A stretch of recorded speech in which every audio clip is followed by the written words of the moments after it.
meantime, I would own this. Think of it as a real estate development for the future. It would be a beautiful piece of land. Would the Palestinians have the right to return? Spent. No, they wouldn't, because they're going to have much better housing. President Donald Trump not only intends to ethnically cleanse the Gaza Strip of Palestinians and then proceed to steal their land for a big, beautiful real estate development, he will even prevent the nearly 2 million Palestinians from ever being able to return to the territory that belongs to them. Now, that's what he emphasized during his interview with Bret Baier on Fox News. We got a little teaser of it. The full interview will be airing tonight. But just to be clear, this is what Trump said verbatim. Asked if Palestinians who would be removed from the territory while it is cleared would have the right to eventually return to their homeland. He said no, they wouldn't, because they're going to have much better housing. In other words, I'm talking about building a permanent place for them, meaning I'm gonna push them out to other Arab majority countries and whatever. Yeah, so in a little bit, we're gonna tell you about why he keeps saying that we're going to own Gaza. So obviously that's absurd, but there's a reason why he's saying it. And then most importantly, we're gonna find out at some point, how is MAGA gonna react to this? Are they okay with this? Are they celebrating this? Or do they hate this? Super interesting in all directions. Well, here is Trump's statements in more context. We'll build beautiful communities for the 1.9 million people. We'll build beautiful communities, safe communities. Could be 5, 6, could be 2, but we'll build safe communities a little bit away from where they are, where all of this danger is. In the meantime, I would own this. Think of it as a real estate development for the future. It would be a beautiful piece of land. Would the Palestinians have the right to return? No, they wouldn't, because they're going to have much better housing, much better. In other words, I'm talking about building a permanent place for them. Because if they have to return now, it'll be years before you could ever. It's not habitable. It will be years before it could happen. I'm talking about starting to build, and I think I could make a deal with Jordan. I think I could make a deal with Egypt. You know, we give them billions and billions of dollars a year. Egypt and Jordan, along with Saudi Arabia, have flatly rejected this idea. So the idea that Trump is going to build beautiful permanent housing for them in these countries is laughable. There is no plan to do that, and these countries do not subscribe to this idea at all. Now, he took questions on this matter while he was on Air Force One yesterday. And so let's hear what he had to say about the same issue. Let's see if there was any difference in his plan in moving forward with what's gonna happen in Gaza and the Palestinian people. Take a look. Committed to buying and owning Gaza. As far as us rebuilding it, we may give it to other states in the Middle East to build sections of it. Other people may do it through our auspices, but we're committed to owning it, taking it, and making sure that Hamas doesn't move back. There's nothing to move back into. The place is a demolition site. It'll be, the remainder will be demolished. Everything's demolished. I mean, you can't live in those buildings right now. They're very unsafe. Who exactly would he be buying Gaza from? The Palestinian people? No. And by the way, if you're fooled by Trump claiming that the United States is going to own Gaza, that is not what the Israelis think. The Israelis are elated because they believe that the United States is gonna do Israel's dirty work, essentially ethnically cleanse the Palestinian people from the territory that they own, and then clean it up, detonate the bombs that haven't exploded yet, build up the territory, and then allow Israeli settlers to come in and do as they please. That is what they are under the impression they're gonna get. Yeah, so he says they're gonna get much better housing. How? No such housing exists now. He says, well, it's gonna take a long time to rebuild Gaza. Well, wouldn't it take a long time to build beautiful housing for them in the middle of the Sinai desert, which is where they're planning to push them if they get their way, or in the middle of Jordan? No such housing exists. Absolutely no infrastructure exists in places where they would be ethnically cleansed. Look, if you're right wing and you're not understanding, like, hey, why do you guys keep calling it ethnic cleansing? What do you mean? When people are moved out of where they normally live, that is very literally the definition of ethnic cleansing. So that's happened many times throughout history, and all of them have terrible names like Trail of Tears, Bataan Death March, Armenian Genocide, etc. So Trump makes it sound like, oh, we're moving them to a nicer apartment complex. No, those folks are not gonna wanna leave their land. Even if an Arab country said, okay, Trump and Israel bribed us enough, we'll take them in, you would have to slaughter them on the way, as happens in every death march. Because they're not gonna say, oh yeah, go ahead and steal our land. No fight back at all.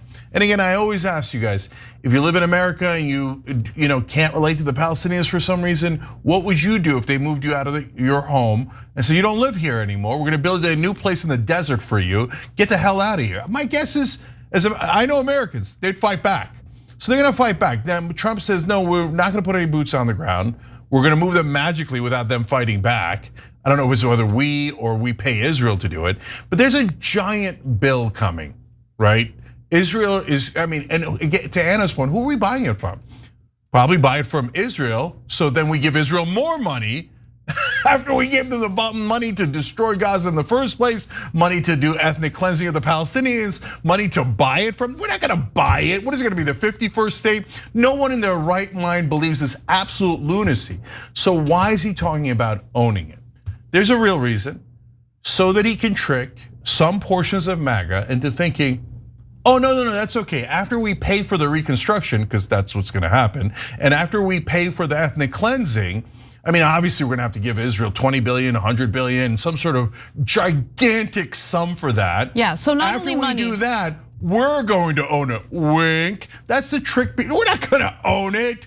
Come on, man, please don't tell me you're that foolish that you believe that. All you have to do is pay attention to what Prime Minister Netanyahu is saying, what the Israeli government is saying. So let's get to that, because during a government meeting in Israel on Sunday, Netanyahu praised Trump and said, there are opportunities for possibilities that I think we never dreamed of, or at least a few months ago, they did not seem possible.